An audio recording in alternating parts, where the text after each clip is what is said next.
You are listening to the new man, beyond the macho jerk and the new age wimp.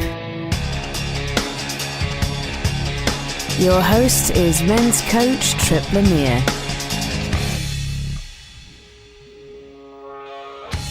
Is there some invisible barrier keeping you from the body or success that you want? Do you believe you deserve to have a great career, a solid group of friends, or a strong, lean body? And what are the 10 traits of the mentally fit? Joel Harper is back. He's Dr. Oz's trainer. He's also the author of the new book, Mind Your Body. He's going to share why some folks will get fit, be more successful, and have great relationships, while others won't. Welcome to The New Man. Today we're talking with Joel Harper. He's the personal trainer to Dr. Oz. He's also the author of Mind Your Body, 10 Core Concepts for an Optimally Balanced You. Joel, thanks for being back on The New Man. Thanks for having me on, Tripp. I really appreciate it. Yeah, you've been on before. I've always appreciated how you've been able to give us really practical, no BS, like you don't need a bunch of complex things in order to get fit. But there's always this thing, and I notice it in the work that I do with people too, is that they can have a clear road ahead of them. They can have green lights all the way to whether they want to, have a better fitness, they want to have better relationships, they want to have a better career, more money, whatever it is. And some people are going to do it. They're going to follow through. Maybe they just needed some help with the practical stuff. But then there's going to be some of us that are going to sandbag ourselves. We're going to sabotage ourselves. And so I'm glad that you're on today to talk about this, because I imagine you run into this from time to time in your work with people when you're training people, the things that get in the way of them having the body and the fitness they want. So, but this is going to be applied to anything. Like I said, it's going to deal with our money, career, relationships, sex. We're going to be diving into all of that today. So, but just real quick, when you're working with people, and do you get a sense off the bat who's going to be able to follow through on this stuff and who's going to be able to benefit from it, and who might need to go in there and do some work between the ears? Everybody pretty much needs to do some work. And what I find it fascinating when people come in, I learn right away because I get people to talk out loud. And when they talk out loud while they're working out, you hear some pretty interesting things. And a lot of their ideas and their thoughts have been in their head. They haven't really shared it with other people. And once they start to hear it, they start to realize what's going on in their brain and how they're manifesting their reality and what goes on their day-to-day lives. So I pretty much listen and I repeat things back to people, and I kind of add it up for them to make it very user-friendly and apply things that they already know to help them make changes and really accomplish their goals. So what? Give me a sense. Like what's that mean? They're working with you. You got them working out. They're moving around. They're moving their bodies, and you have them basically thinking out loud. And what kinds of things are they saying that you repeat back to them? Well, I ask them questions, and what I do in my book, Mind Your Body, is I walk the reader through everything that I do, and it's actually a little bit more useful with a book because you can go A, B, C. With clients when they're working out, it's a little trickier. But what I do is I talk about different categories, and I ask them questions. And before you mentioned a few of the categories, and I break it down into 10 categories, which I find, everybody has 10 categories in their life, and we all have some that are really good and some that are not so good.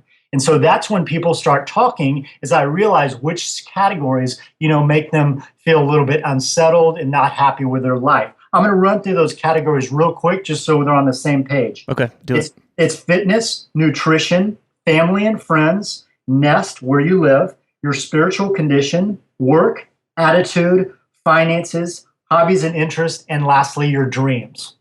Okay. And so when you're talking to these people, you're asking them questions, you're basically trying to get an idea of their worldview, like what matters to them, where they feel that they deserve certain things in their lives.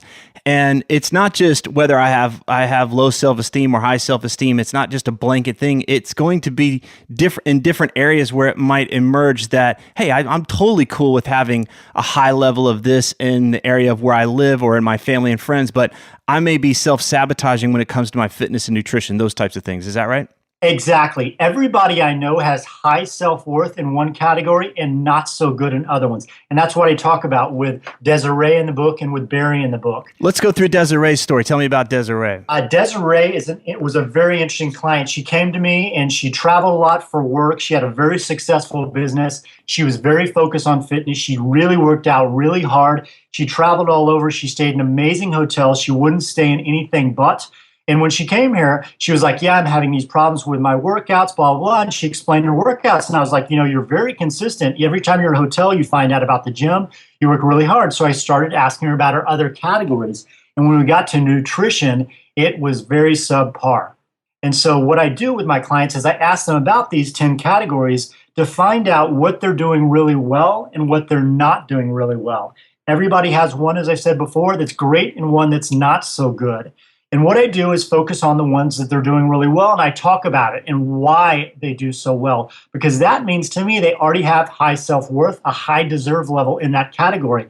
So I really focus on why they do so well and ask them questions so they can prove and be consistent with what they're doing well and transfer that and spread it, which I term in the book spreading. You want to spread what they're doing well and the ideas and the beliefs that they already have are working for them. So I just get them to spread it in the categories that are not doing so well so that they have a well-balanced life. For Desiree, it was her nutrition. So I'm going to interrupt you. What did it tell you when you saw that she was so adamant about staying in nice places and getting good sleep and getting her workout in every day, but then she was eating junk food and smoking and all that kind of stuff? I read the story in the book. So what was that telling you? She didn't add it up. She had a huge deserve level because it was consistent with her behavior. She loved staying in nice hotels because it made her feel good. The cushions made her feel, when she walked in, it made her feel special, how nice they were. They gave her special treatment. She'd get upgraded to suites. The gyms were always incredible. They always had towels in the locker rooms with like eucalyptus. It made her feel good from the outside. So she was focused on more what things were going on outside and how that made her feel, as opposed to, these foods don't make me feel so good when I eat them from the inside out. So what I got her to do is really focus on the traits she had, the personality traits that she'd already acquired for the hotels and for the job and all the other categories she's doing really well, to think, why was she eating this really bad food? It's like, it doesn't make sense to me. That's like staying on really bad sheets. It's like, are you going to stay in a hotel that when you went online that they have bed bugs? She was like, definitely not. I would never stay there. And I'm asking those questions while she's working out. I'm like, it's really funny because you're eating food that has bed bugs. And she's like, what do you mean?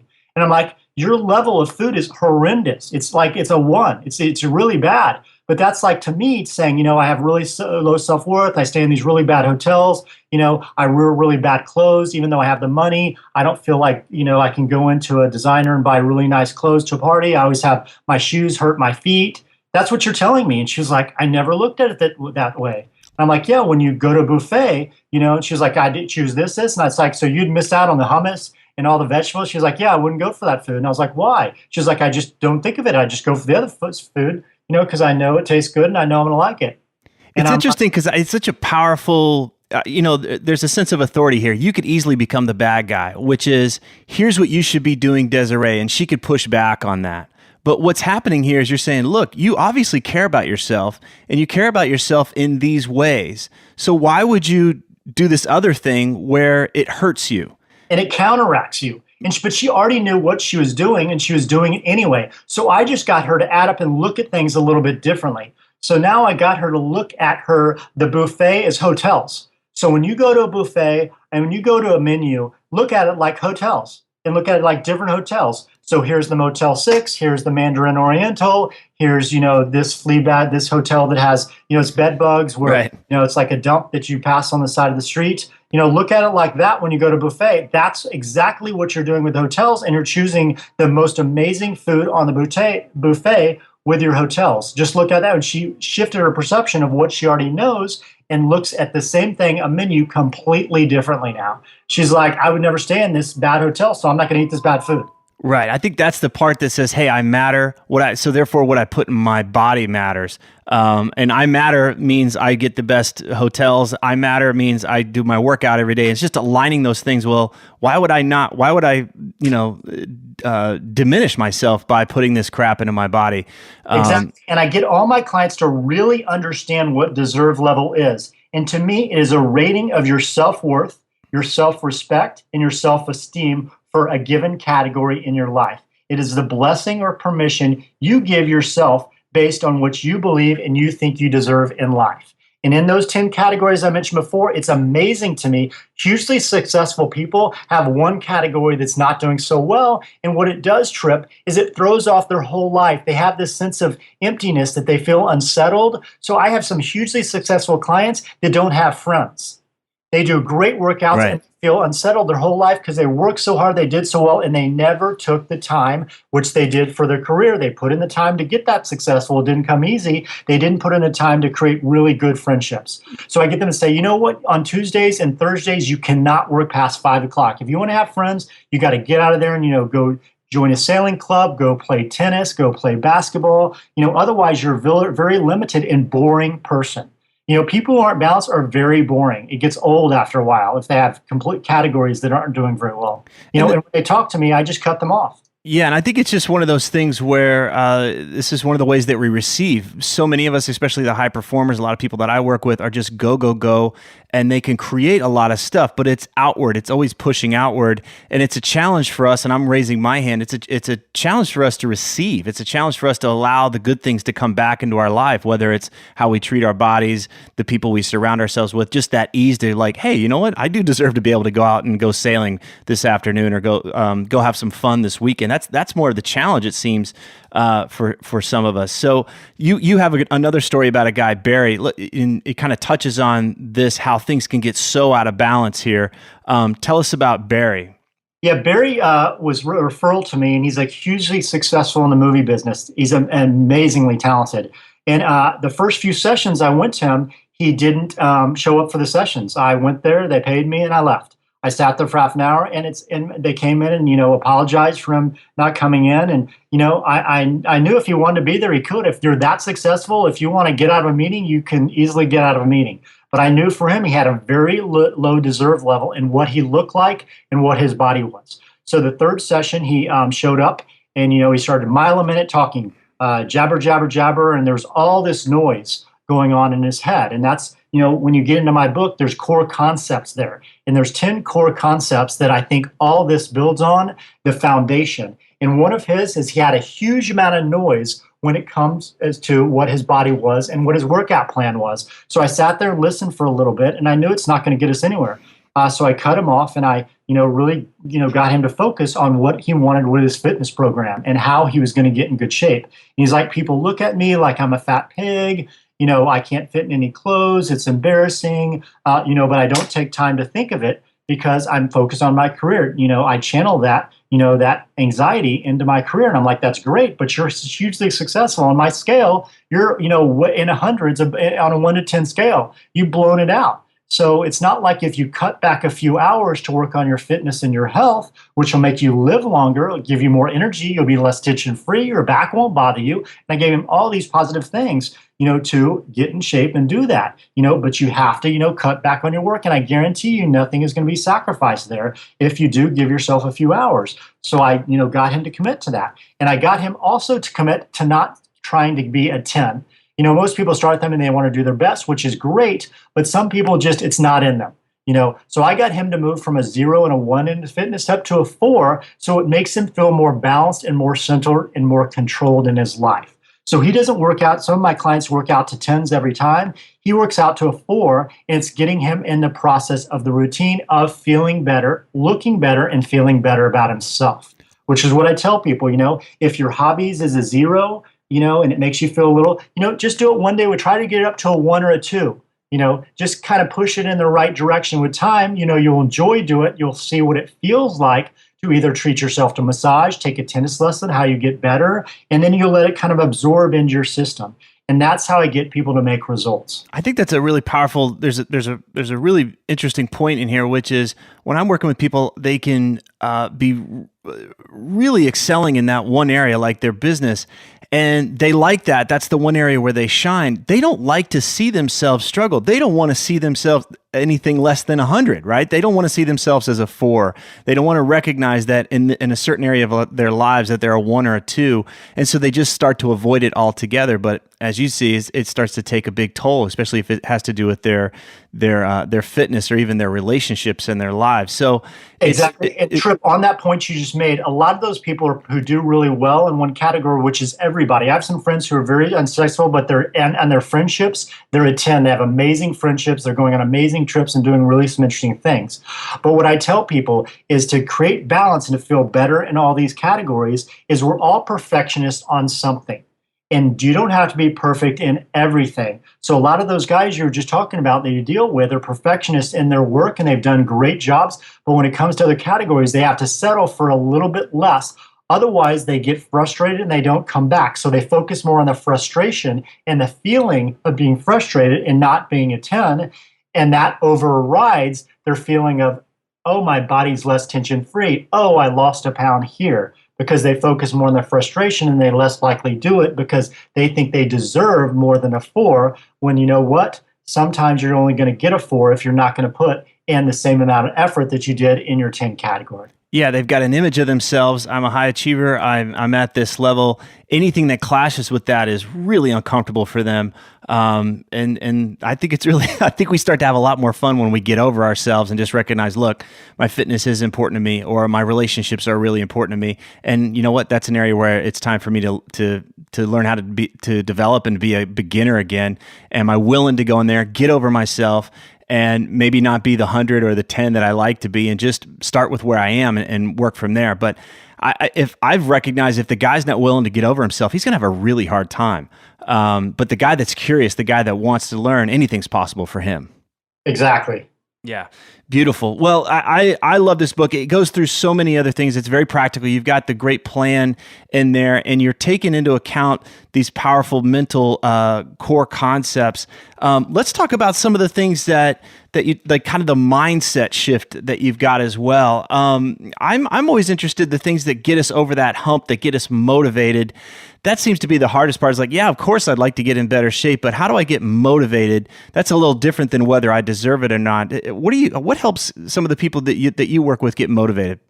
Well, what I broke it down in the book and with the people that I work with is what I find interesting is everybody who's successful with their body, with their nutrition plan, or with their mindset all have the same traits. Every one of my clients, I was scratching my head with some of the clients I was having a little bit, a difficulty with, when I first started. And I realized that everybody who's in really good shape has the exact same 10 traits. Everybody who's mentally fit has the exact same 10 traits. Everybody who's nutritionally fit has all the same traits. They do things over and over again, which they're used to. They either, were brought up from their parents, they had to learn, but they get these things ingrained and they just do it automatic. So that's what I tried people to do once they get the course concepts, is to become automatic with things. Everybody I know who's mentally fit, for example, number 1 on my list, they follow through. All my clients who say, hey, this, or whatever they're saying, they follow through with it. This book is amazing. You should really read it, Joel. The next day I'll have that book with my front desk. They're very, very consistent. They all have the traits that, if they say they're going to do something, they do it regardless. Mm-hmm. They make it happen and they do it quickly. Right. Which a lot in my life, I realized that I thought about stuff and I wasted time. Instead of just implementing and not being perfect, I should have just jumped right in. I kind of dilly-dallied and and I probably should have jumped in a little bit quicker. Got it. Okay, first one is follow through. What's next? Perfectly imperfect. And that goes back to what we were saying a little bit ago, is you don't have to be perfect. I find it fascinating. I listen to a lot of speakers, and I found it fascinating when some people stumble and the words don't flow so smoothly because their brain's working a little bit quicker. When they stumble, they just kind of stop and just keep going, just keep on going with the flow. So I can tell some people they get mad at themselves when they fumble, they get a little flustered. Mm-hmm. People who aren't perfected. And it's just, it's letting yourself just go, nobody's perfect. Some days are better than other days, but just kind of going with the waves and just, floating through it. Got it. Yeah, get over yourself. You're not going to be perfect. So that's not the point either. Exactly. Yeah, cool. What's the third one? Is being realistic. All my clients, I get to be very realistic with the time they want to put in, what they want to achieve. I'm 6'1" and I'm not going to be 6'5", you know. Right. So there's certain things that are limitations, and accepting that and trying not to be somebody who nowadays everybody can compare themselves because, with social networking, which is fabulous, but also you get to see exactly what somebody else is doing. Which is great because it can be very inspirational, but you can also get into that comparing game where, I can compare myself to this person's house, this person's doing this or this, that, and the other. Right. And that can be a big, huge waste of time. So I get people to be realistic with who they are, and what they want to achieve, which I find, really helps people out, and it gives them boundaries, and it also saves them time, because we can waste a lot of time, and I find clients wasting time. And time goes by, as you know, Tripp, so quickly. I really get my clients to be realistic with their goals and really focus on one or two and make them happen with deadlines. And I think that's a recipe for disappointment is if we're not living in reality, we're not owning what is real, and we're always feeling the tension between where we are and where we think we should be or comparing ourselves to others. That's what creates suffering. That's what creates a chronic state of disappointment. So I love that you're bringing this in there, which is, hey, own your reality. We're not saying to play small. We're not saying to cut yourself down, but we're also saying like, don't get caught up in somebody else's reality. Stay in your own. Exactly, because that gap right there causes a lot of anxiety. If there's a gap in between, there's a lot of anxiety. It makes you feel very unsettled and jittery, and it brings in a whole long list of bad feelings. Okay, great. Do you want to go through all of these?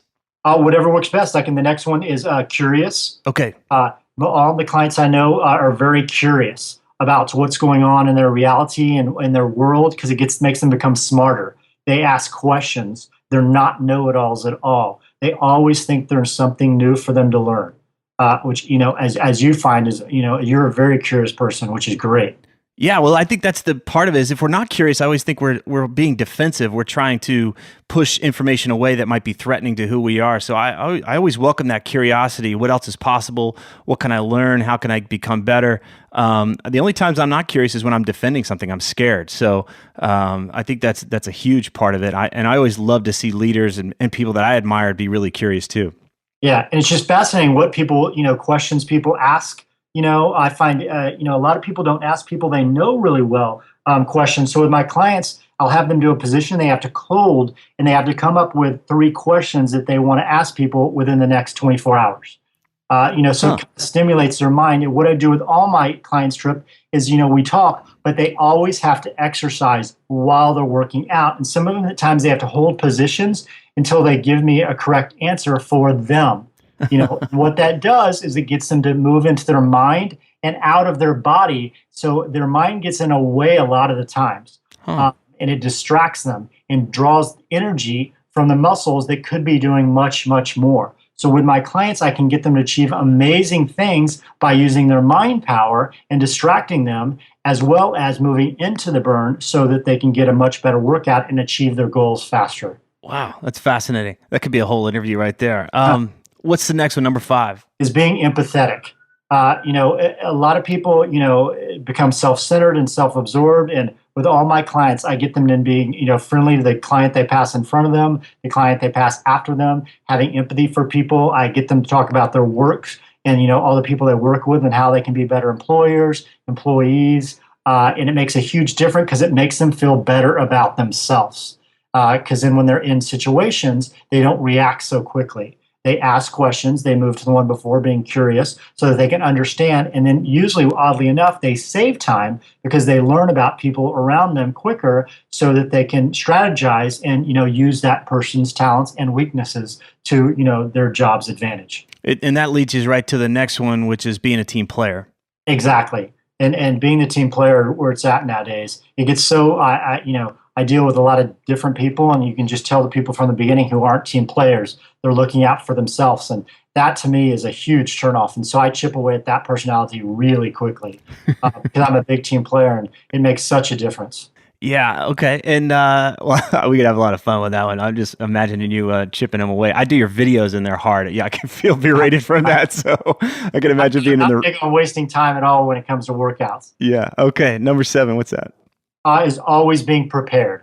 I have people who are not prepared and they waste so much time. In my book, I give you all these tasks and things to do to make your life better, where it's cleaning out a drawer, getting your calendar organized, getting your closet organized, being prepared when you come out for your workout, having your hair. I have, one of my traits is shut out noise. I have people that come in here, and have mental noise, but they also have physical noise. They're fixing their ponytail. They're fixing their shirt. They wore the wrong jock strap. It's bothering them. You know what I mean? And that's seconds out of an hour workout or however long they're working out. And it's a waste of time. I have one girl, I caught her fixing her hair, honestly, 15 times during the workout. I'm like, if you touch your hair one more time, she cannot stand doing these mountain runs with the towel. She can't stand them. I go, every time you touch your hair from now on out, you're doing 50 of those. She touched her hair 3 more times. I guarantee you, every workout since then, her hands are completely away from her hair. But it was just a waste of time. She'd always have to fix her ponytail. And that's, you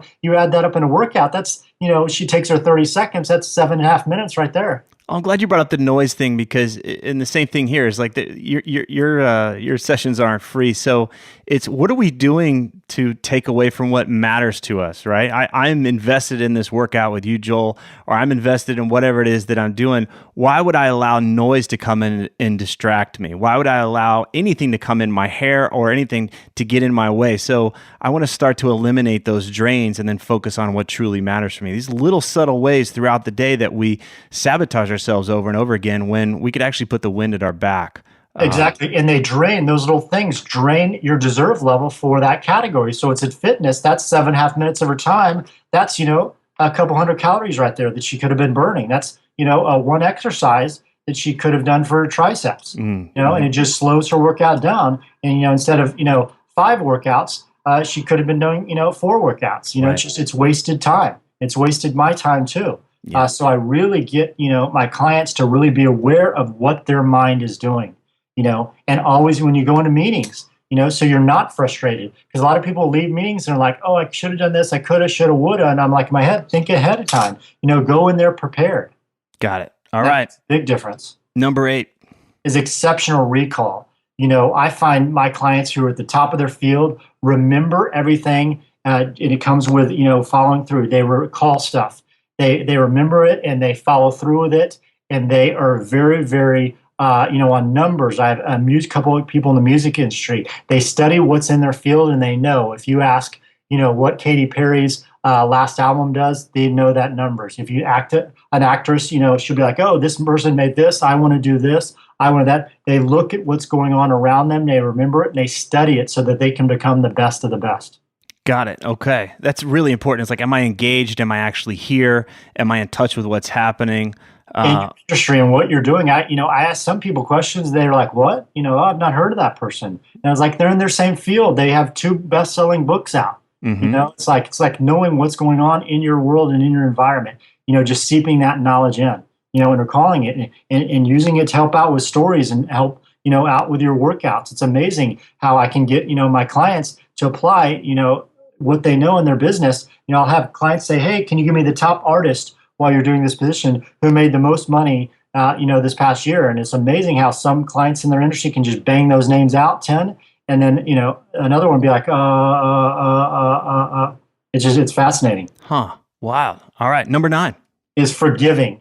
None of us are perfect, and it's really forgiving other people and letting that energy go. People who don't forgive, and we all have to work on it. I do as well. And I try to work on being very forgiving on people who I think wrong me, or I wrong them. I really try to be very forgiving, because if not, that is a huge energy suck on a day-to-day basis. It's like having a drain. It will just suck the energy right out of you if you don't forgive people. Anger, being spiteful, all those energies are negative, and we all can, participate in them and water them, or we cannot. So I get all my clients to talk about and ask them, who do you need to forgive this past week? And while they're doing the plank, they got to tell me, you need to forgive this work. She screwed up this, project. I had to work an hour and a half late the other night. I'm still mad at her, which is great. But how are you dealing with that anger? Because that is draining you. It's, it's not making you feel your best and looking your best. It's funny because some people think that motivates them, right? Like, oh, anger is part of the fire. I've been holding on to this anger. It's going to make me do better. And it's always just been a drain for me. I'm glad to hear you, talk about it in this way, because sometimes we are the person, it's time for me to forgive myself. Maybe I haven't been perfect with my workouts, or maybe I've been perfect with this other stuff. And am I going to carry around that anger towards me? That's a huge drain. Exactly. And I get people to take that anger that they have for other people, because it's always pushing it outside of them and it's not getting them to accept responsibility. So I get people to focus on that person's anger and focus, what did they do wrong? Because usually most people I know who are angry at somebody, they're really deeply mad at themselves because that person triggered something within them, and they were either weak, overreacted, got mad, did something to sabotage the situation. So they're usually really mad at themselves because the other person triggered something. So I get them to clean it up on their part, and it releases that anger towards the other person. And then oddly enough, it gives them more energy than the anger did because they have less weight on their shoulders. Right. Beautiful. All right. Number 10, last one. Is presence, is being in the moment and being alive, not, thinking what happened this morning, I'm mad at this person, whatever it is, being in the presence of the workout and listening to me. A lot of people, who first come to me, I'll say something and they won't absorb it. I'll say, lift your right foot. They'll lift their left hand. And I'm like, no, right foot. A lot of people have a hard time because they're so busy is really listening. And I get people to try it and I'll say, nope, right foot. And I'll repeat it to them. And then I get them in the habit of really listening and make them in the moment. And whenever I find their minds wandering, I'll do something to throw their balance completely off so it gets them back in the moment so that they're aware, and it makes them, feel better, makes them feel in the moment. They're not so distracted. They're not so anxious. They're not so jittery. Yeah. That really makes a big difference. That is a big difference. It's one of the things that I've really appreciated about you is not just the presence piece, but this sense of balance. You said something in the book, which was when you don't address what is out of balance, you can't make changes stick. This isn't about helping people go on a roller coaster. This is more about really settling into a powerful way of living for the rest of our lives. And I've always appreciated that, your focus has been fitness and nutrition, and you've been out there in the forefront of that. But when I get to know more about you and your approach, this mental aspect, the deserve, like the self-worth stuff, it goes deep. And really, it's only going to stick, and it's only going to really make a difference if we address this mental part and to bring things into balance. It's not just moving meat and bones around. It's about this mental and emotional part too. So that's why I love your work. I'm so glad you're able to come on the show, and I'm really psyched that you're putting this in the book, Mind Your Body, 10 Core Concepts for an Optimally Balanced You. Go pick it up. It's out there. It's available everywhere. Joel Harper, thank you so much. Thanks, Tripp. I appreciate it. If these interviews are helping you, then please visit The New Man on iTunes and leave us a positive review so others can discover the show more easily. Thanks for listening.